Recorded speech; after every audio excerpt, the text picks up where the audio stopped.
Hey, it's Matt. I'm back with another painting.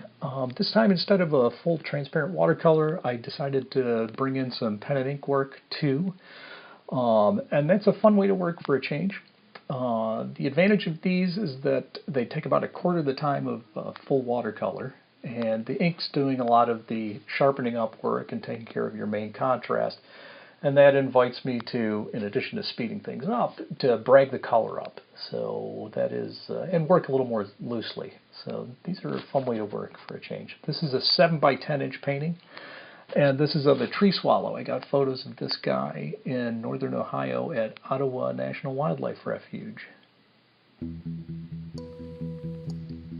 I started the painting on wet paper. I frescoed off the bird and the bench, and then put in a wash of cerulean blue down to some ultramarine. A little mix of different colors in there too. But once I got the first wash down, I wanted it a little bit more intense, so I put in a second wash and then hit it with a little water to smooth it out.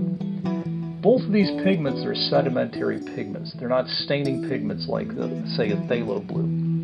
Because of this, as these set up on the paper, they tend to leave a little grainy texture to it. It's not a photographically realistic treatment, but I kind of like actually seeing the paint on the page instead of an airbrush smooth background. So this is a fun way to work, especially on these quick paintings. Once I got the background done, I peeled the frisket and transferred over the rest of the sketch. And then I washed in the lightest local color with a number 6 brush. My photo reference, the teak bench, was definitely kind of moldy green, and you can see a little of that on the left.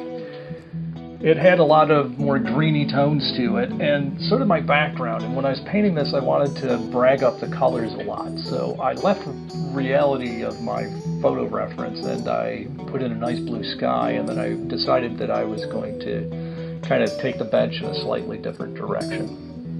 Whenever I do these paintings, my first goal is to cover the paper. So at that point, I covered the paper of the bird, the belly, and then the bench, and then I started glazing in the main colors, or the secondary colors of the thing, just to establish a little bit of tone. Once I had the paper covered, I started inking in, and this was using a crow quill pen and some waterproof ink. With waterproof ink, I can then go over that with the watercolor. It's going to hold up really well, and I can go over that as many times as I want, and it won't bleed. Some people use technical pens like the Kohinoor pens. I love the crow quill pens because you can choose the weight of your line. You can go super thin or super thick all in one pass just by altering the pressure of the nibs.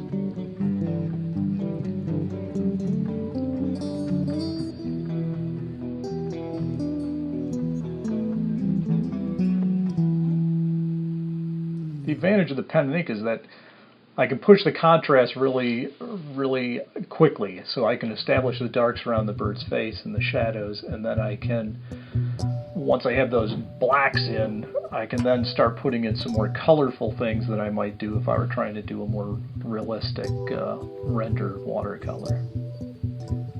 So I wasn't trying to make up a new color for the bird itself, but I wanted to pull out the qualities of that. So I might play up the purple qualities, the green qualities in the tree swallow, as opposed to trying to do it strictly super accurate.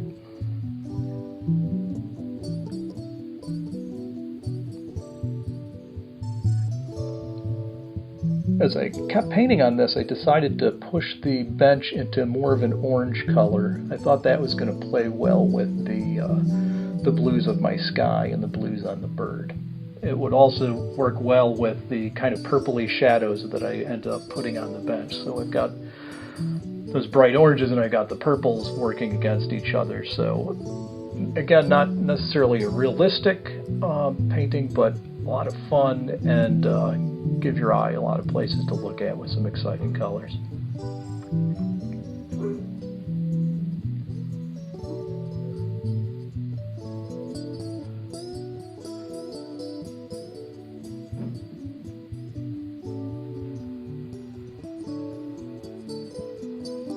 So here I started putting in some more of the shadow tones, picking away at the bird. And again, I worked a little bit more vibrantly than I might if I were doing a typical watercolor. So my blues might be a little more saturated and intense, and my shadows, you can see the purple I'm using on the right is fairly intense.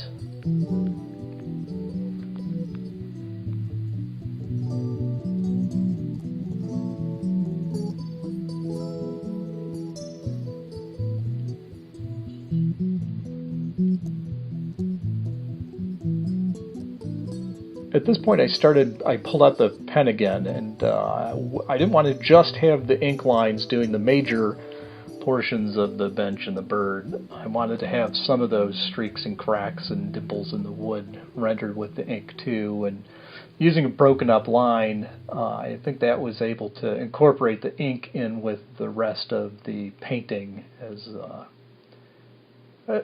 another element of it rather than just being an isolated portion.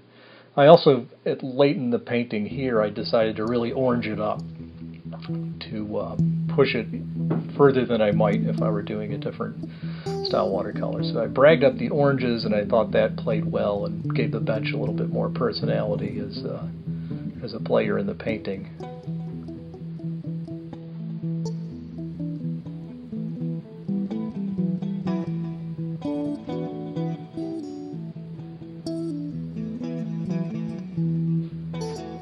And these are fun to do. Again, they take about a quarter the time of my regular watercolors, so that's a fun thing just to do one of these quickies and brag up the colors and have some fun. At the last few passes, I really pulled in the saturated colors and started crisping up some of the last details.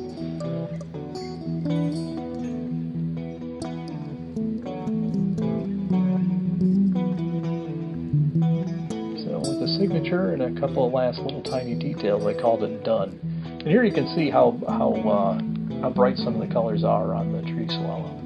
They're fun paintings to do. I really enjoy these.